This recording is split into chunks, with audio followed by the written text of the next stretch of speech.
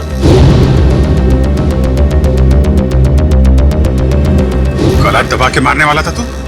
नहीं सर, मैंने उसे जानबूझकर नहीं मारा सर। सर मेरे हाथों में एक अजीब सी खुजली हो रही है। सर नाटक कर रही है। नहीं सर, नाटक नहीं कर रहा। अब देखिए सर, मुझे जलन हो रही है सर। हाँ ठीक है ठीक है, चल इधर चल इधर चल। सर आप देखिए तो सही। सर मुझे हॉस्पिटल ले चलिए सर, बहुत खुजली हो रही है मेरे हाथों में, एक अजीब सी जलन हो रही है सर। सर मुझे हॉस्पिटल ले चलिए। ये आदमी गला दबाने के मारने की कोशिश कर रहा था। ये नहीं अभिजीत, विशाल की मौत गला दबाने की वजह से नहीं हुई है। लगता है किसी ने इसे जहर दिया है।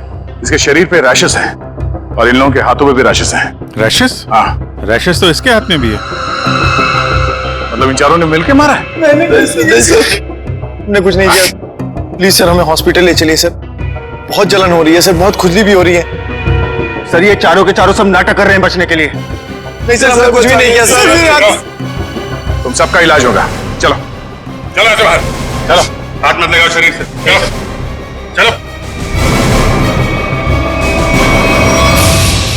चलो अंदर आओ, संभाल के डॉक्टर के पास ले जाइए सर। ये सब हमें ना हो जाए। खुजली हो रही है सर।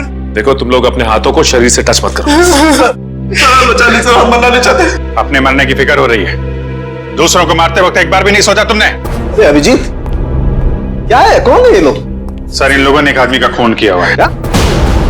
ये इनके हाथों पे देखिए सर, ये रैशेस।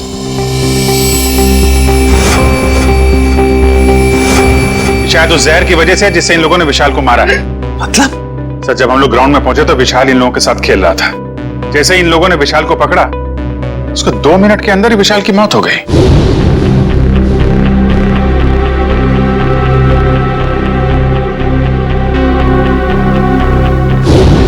वैभव, तारिका देखो जरा, इन लोगों के शरीर पे और भी कहीं रैशेज हैं क्या?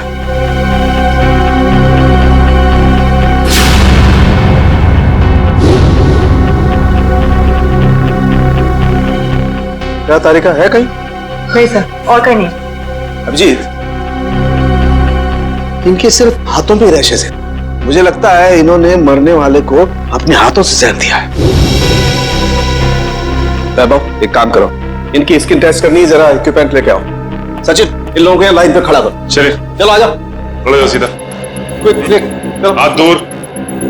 हाथ मत लगाओ, हाथ मत लगाओ भाई। हाँ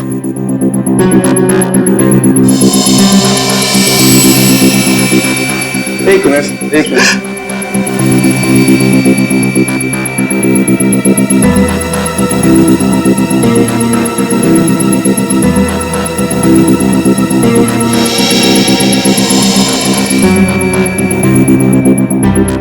मैंने तुमसे पहले ही कहा था विशाल के पीछे मत पड़। अरे मुंह बंद कर अपना, तू भी तो उसे सबक सिखाना चाहता था ना। लेकिन मैं उसे मारना नहीं चाहता था।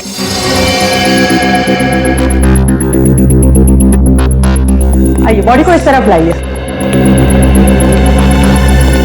यहाँ रखिए प्लीज।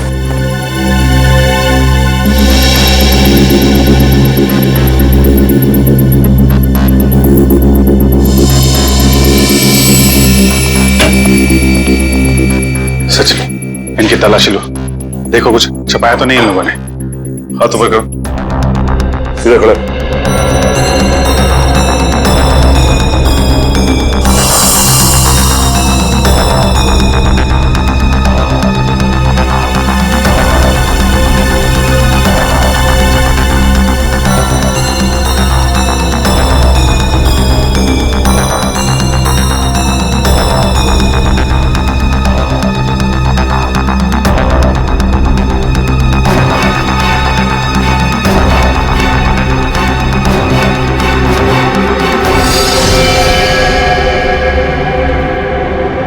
ये देखिए सर। क्या डॉक्टर साहब, कहीं इसकी वजह से तो मौत नहीं हुई है? अभिजीत, ये क्या तुम्हारे हाथों पे?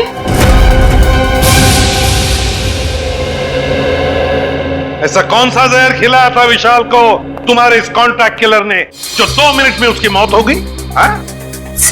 सर मुझे नहीं पता था कि वो विशाल को कैसे मारने वाला था। वैसे कितने लोगों को सुपारी दी थी तुमने? विशाल को मारने के लिए? सर सिर्फ एक ही था। तो स्कूल में 4 लोग कहां से आ गए? मैम मुझे नहीं पता, मुझे सच में नहीं पता है कि उस खूनी ने विशाल को मारने के लिए कितने लोगों को भेजा था। बकवास बंद करो। क्यों मारना चाहती थी तुम विशाल को? सर हम दोनों मिलकर कपड़े का बिजनेस कर रहे थे और वो मुझे धोखा दे रहा था। सारे पैसे लेकर भाग जाना चाहता था और ऐन मौके पर मुझे ये पता चल गया, इसलिए मैंने ये सोचा। तुमने सोचा कि क्यों ना विशाल को मार दिया जाए? हाँ?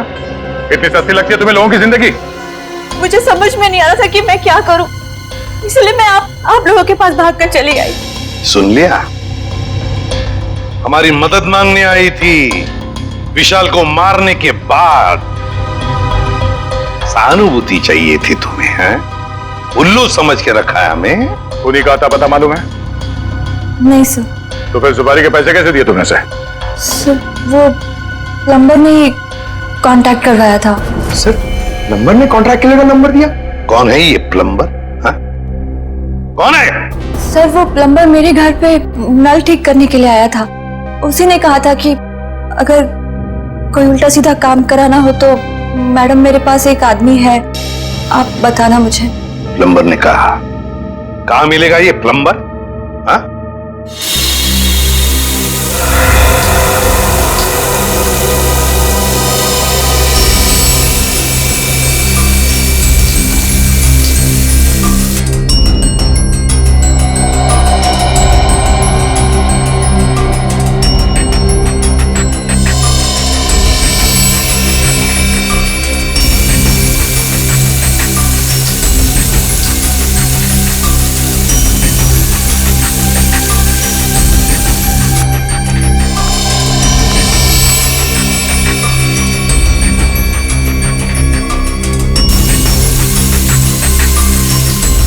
इस पानी में जो केमिकल है ना, इससे जहर का असर खत्म हो जाएगा और ये रैशेस भी ठीक हो जाएंगे। अभिजीत, तुमने पहले क्यों नहीं बताया? अगर जहर का असर बढ़ जाता तो? एक्चुअली मुझे पता ही नहीं चला। हो सकता है ये जहर मुझे तब लगा हो जब मैं विशाल की बॉडी चेक कर रहा था।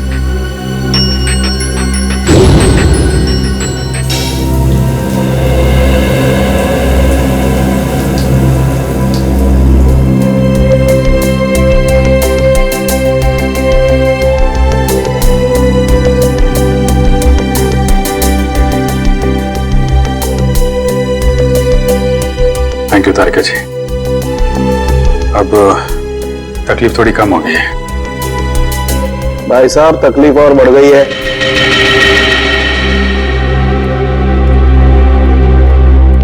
क्या मतलब सर?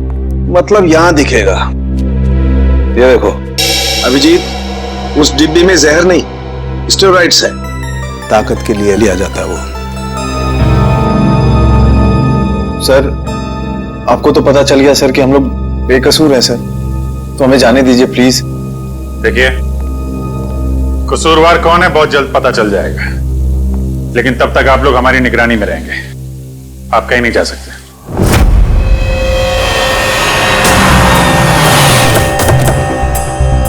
यही जगह बताया था ना?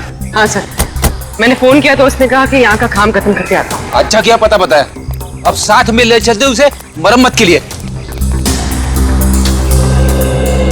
कौन है आप लोग? किससे मिलना है?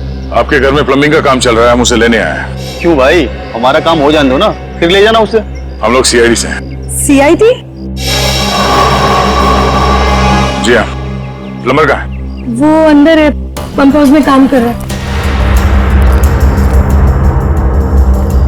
अरे प्लम्बर साहब, कहाँ जा रहे हैं? चलिए, आपको लेने आए हैं।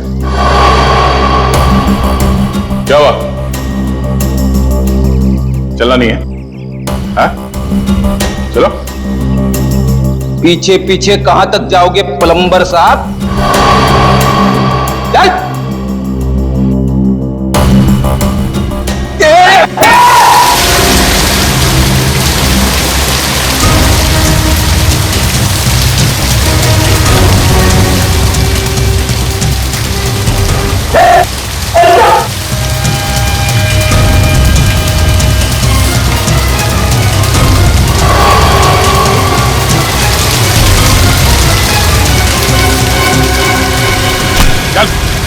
मुझे जाने दो ना।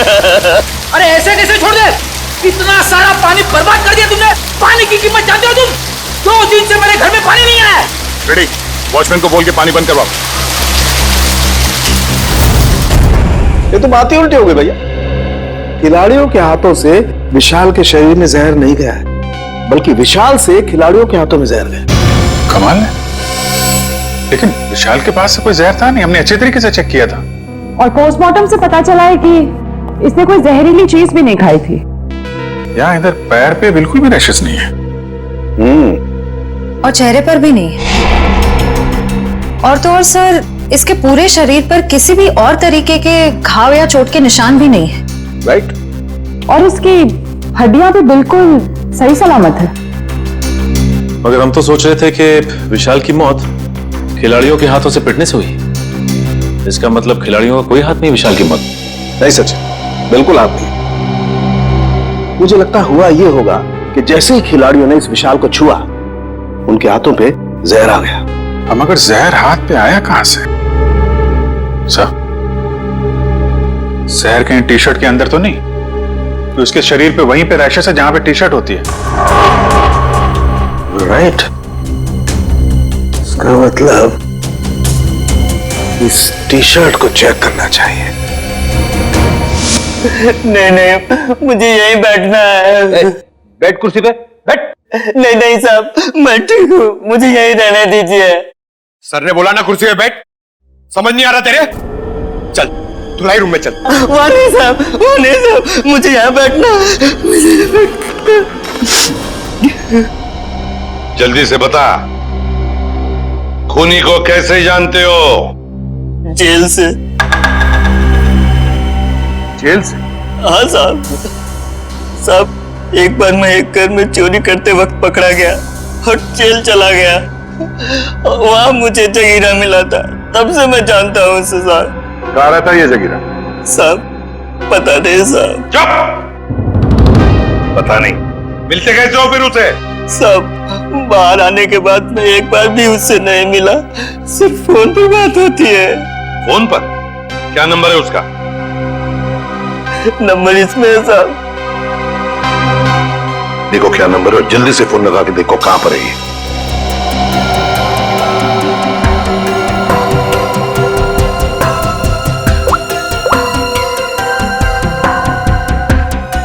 सर, तो जगीरा का फोन अभी कवरेज एरिया से बाहर है, लेकिन इससे पहले वो मुंबई में कहाँ था इसका पता चल गया। ये देखिए सर,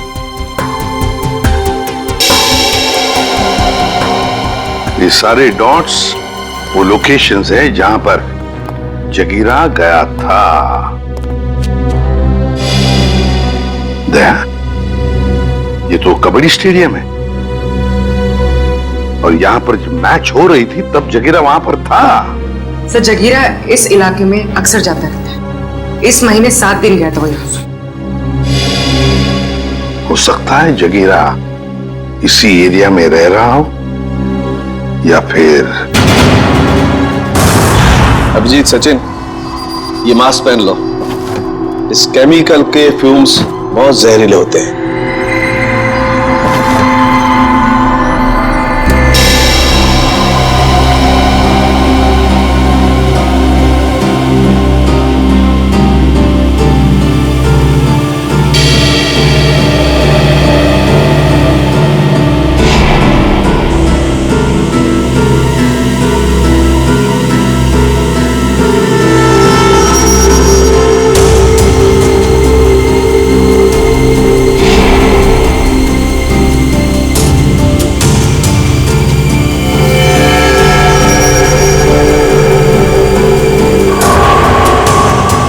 ये देखो अभिजीत, टी शर्ट पर ये दाग दिखाई दे रहे तुम्हें? ये जहर के ट्रेसेस हैं। हाँ अभिजीत, ये दाग जहर के ही ट्रेसेस हैं। जहर टी शर्ट पे से ही आया है।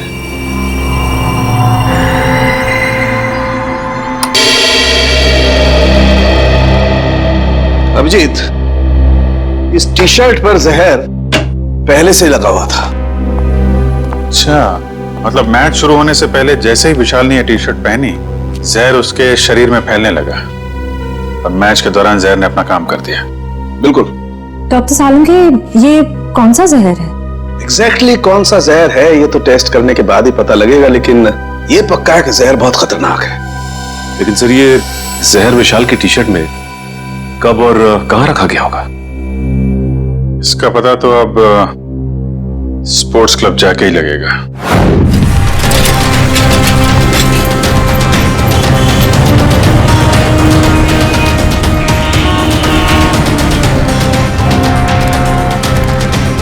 भाई साहब, इस आदमी को देखा, पहचानते हो उसे? क्या काम है इससे? हम लोग सीआईडी से। आप इसे कौन नहीं जानता है? ये तो जगीरा है। कहाँ मिले गए? बगल वाले बार में अक्सर आता रहता है। देख लीजिए साहब। Thank you. Sir, T shirt में जहर कैसे हो सकता है? ये तो आप बताएंगे। मगर सर, सारे टी शर्ट तो नहीं थे और डायरेक्ट सप्लायर के पास आए थे। फिर तो पक्का टी शर्ट में जहर यहाँ लगाया गया है, लॉकर रूम में, विशाल के टी शर्ट पहनने से पहले। मगर यहाँ टी शर्ट पे जहर कौन लगा सकता है? वही कर सकता है जिसने लॉकर में टी शर्ट रखी। सर सारे टी शर्ट मैंने ही रखे थे सर, लेकिन मैंने किसी भी टी शर्ट में जहर नहीं मिलाया सर, कसम से। तो फिर कोई बाहर वाला? नहीं मैम, मेंबर्स और खिलाड़ियों के अलावा लॉकर रूम में आने की इजाजत किसी को भी नहीं है सर। साहब के साहब के मुताबिक जहर का असर 2 मिनट में हुआ। विशाल ने टी शर्ट पहनी, बाहर गया, खेलना शुरू किया, उसके बाद उसकी मौत हुई। इन सब में तो 10 से 20 मिनट लगे होंगे। हाँ सर, इतना समय तो लगा ही होगा। वही तो, सालुंखे साहब ने कैसे 2 मिनट का टाइम बता दिया? मुझे तो लगता है कि सालुंखे साहब ने गड़बड़ कर दी। सालुंखे साहब ने गड़बड़ कर दी, यही कहना चाहते हो ना तुम अभिजीत?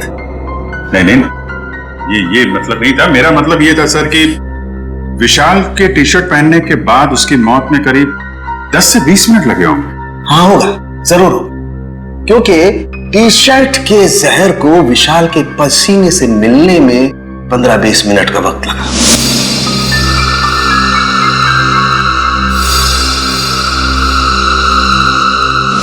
और जैसे ही टी शर्ट का जहर विशाल के पसीने से मिला, 2 मिनट में विशाल की मौत हो गई। 2 मिनट में। तो फिर जहर टी शर्ट में आया कहां से?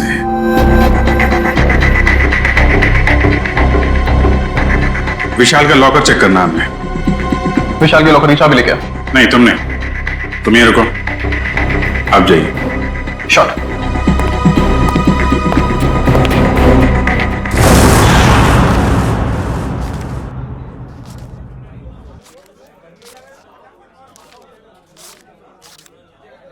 छुट्टे नहीं है। सॉरी भाई, टिप कल ले लेना। देना लेना कुछ नहीं, हमेशा ऐसे रुका के रखता है खाली पकड़ में।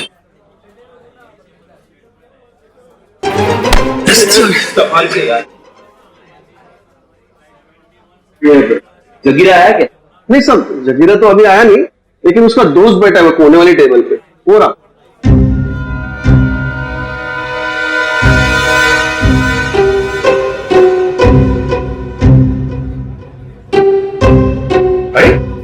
या तो कोई भी नहीं है सर। ओ भाई साहब, कहाँ है? अरे साहब, यही तो बैठा था। यहां पे बैठा था? ओ, ये बैठा नहीं है, ये तो लेटा है। ठीक है, लेटने का मजा ही कुछ है साहब। सही कहा तुमने, पीने के बाद लेटने का मजा ही कुछ और है। सर अभी अरे मेरे, ऐसा सुना है मैंने कि पीने के बाद लेटने में बहुत मजा आता है। भाई साहब जरा उठिए उठिए उठिए। अरे भाई साहब, अरे उठो, हमें आपसे बात करनी है। हमको तो पीनी है, हमको पीनी है। हमका बात करनी है, बाद में पी लेना। पहले ये बता, जगीरा कहाँ है? जगीरा जिगर में है। अबे जिगर विगर छोड़, ये बता जगीरा का घर कहाँ है, वो रहता कहाँ है? एड्रेस मालूम नहीं साहब, लेकिन घर मालूम है। अरे तो लेके चलो हमें, चलो। अभी अपन बहुत बिजी है साहब, कल आना। कल नहीं, आज, अभी हमें उसके घर लेके चल। हम लोग सीआईडी से, समझे?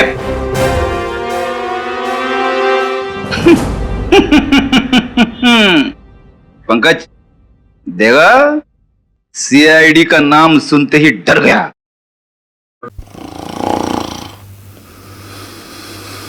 ये डर नहीं गया सर, ये तो सो रहा है। सो रहा है? उठ जा, अरे उठ जा। पंकज, इसे किसी भी हाल में बाहर ले जाना है, मालूम है ना दया सर ने क्या कहा था? हाँ? कुछ दिमाग लड़ो ना। सर आइडिया, आप उसको वहां से खींचो, मैं यहां से धक्का मारता हूं। हाँ, एक मिनट, खींचो।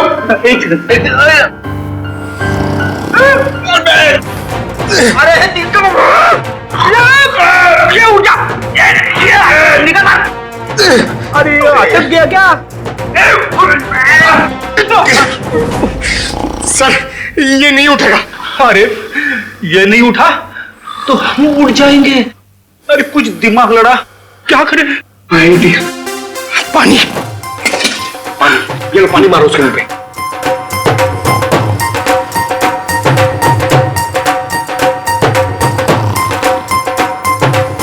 अरे सर पानी पिलाओ मत उसको, मारो। चम्मच में पानी क्या पिला रहे हो, उसके मुंह पे मारो। तेरी अरे उठ जाओ, उठ जा, उठ जा। सर ये लंबा निकल गया। लंबा गया तो हम गए समझो। एक मिनट, एक काम करते हैं, इसको बाहर निकाल पहले।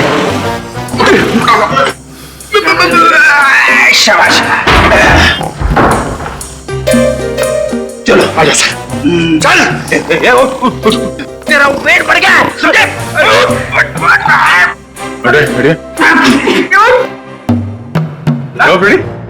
इसे क्या कुछ बताया इसने?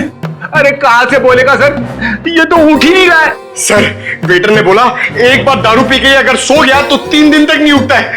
अब क्या करें सर?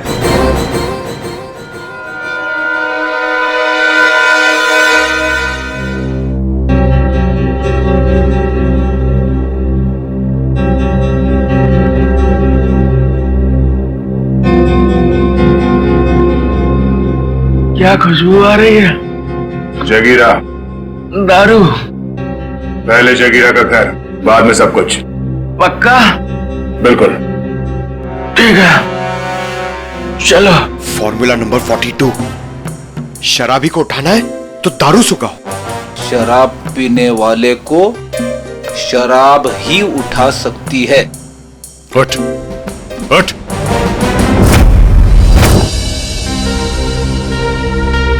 ओ भाई, बताएगा जगीरा का घर कहाँ है या ऐसे घुमाता रहेगा तू?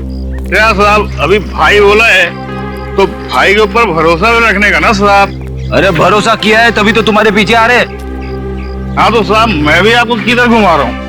वो देखो, वो दूसरा दरवाजा जो है ना, वो जगीरा के महल का है। ये महल है? अब साहब क्या फर्क पड़ता है, महल हो या झोपड़ा, काम तो रहने के ही होता है ना। तस्वीर ले जाओ साहब। तुम यहीं रुको।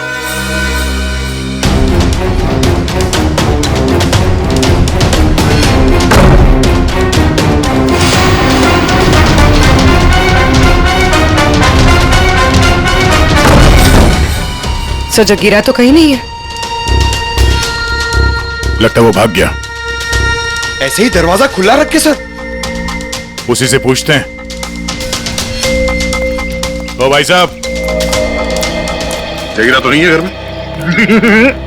वो तो मेरे को पहले से ही पता था आपको घर पे नहीं है। अरे मालूम था तो फिर यहाँ क्यों लाया? साहब आप ही ने तो कहा, आपने पूछा कि जगीरा कहाँ रहता है, उसका घर कहाँ है, तो ये जगीरा का घर है, यहाँ रहता है वो। भाई साहब हमें जगीरा चाहिए, हमें उससे मिलना है। और तो साहब ये बात पहले बोलनी थी ना साहब। आइए साहब चलिए। अब की बार कोई होशियारी नहीं है, अभी सीधे जगीरा के पास ही ले जा रहे हो तुम हमें?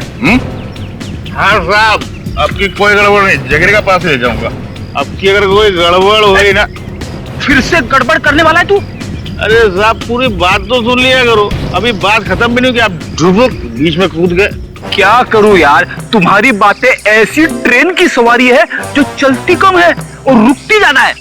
तो साहब इस बार गलती हो गई, अब से कोई गलती नहीं होगी, और अगर कोई गड़बड़ होती है ना साहब जूता और साहब मेरा सर।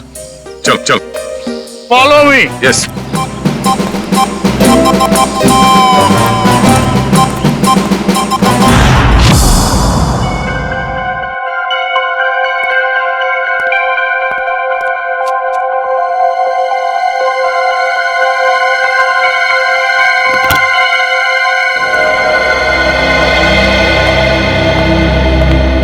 रिसेप्शन से चाबी लाने में इतना टाइम लगता है? सॉरी सर, वो चाबी अपनी जगह पे नहीं थी तो इसलिए टाइम लग गया। ठीक है, लॉकर खोलिए।